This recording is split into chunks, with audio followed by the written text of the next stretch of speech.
అందరికీ నమస్కారం. ఈరోజు మటన్ లివర్ ఫ్రై ఎలా చేసుకోవాలో చూపిచ్చేస్తాను. ముందుగా ఉల్లిపాయలు, పచ్చిమిరపకాయలు చిన్న చిన్న ముక్కలుగా అయితే కట్ చేసి పెట్టేసుకోవాలి. తర్వాత పొయ్యి ఎలిగించుకొని, బాండీ పెట్టుకొని, అందులో కొద్దిగా ఆయిల్ పోసుకొని, పచ్చిమిరపకాయలు, ఉల్లిపాయలేసి వాటిని వేగనివ్వాలి అనమాట.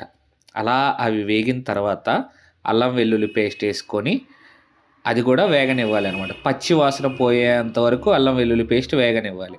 అవి వేగిన తర్వాత కొద్దిగా సాల్ట్ వేసుకొని, ఆ తర్వాత మనం కడిగి పెట్టుకున్న ముక్కలైతే ఏసేసుకోవాలి.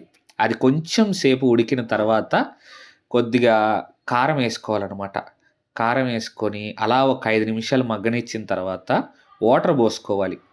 వాటర్ పోసుకొని, ఆ వాటర్ ఒక 5 నిమిషాలు ఉడుకుతున్న తర్వాత అందులో కొంచెం చికెన్ మసాలా, నా దగ్గర మటన్ మసాలా లేదు అందుకని చికెన్ ఏసేసాను. మీ దగ్గర ఏ మసాలాలుంటే అది ఏసుకోవచ్చు. అలా కొంచెం సేపు అయిన తర్వాత నా దగ్గర 2 గుడ్లున్నాయి. అవైతే ఉడకబెట్టిన గుడ్లు అందులో ఏసేసాను నేను. మీకెలా నచ్చితే అలా అయితే చేసుకోండి.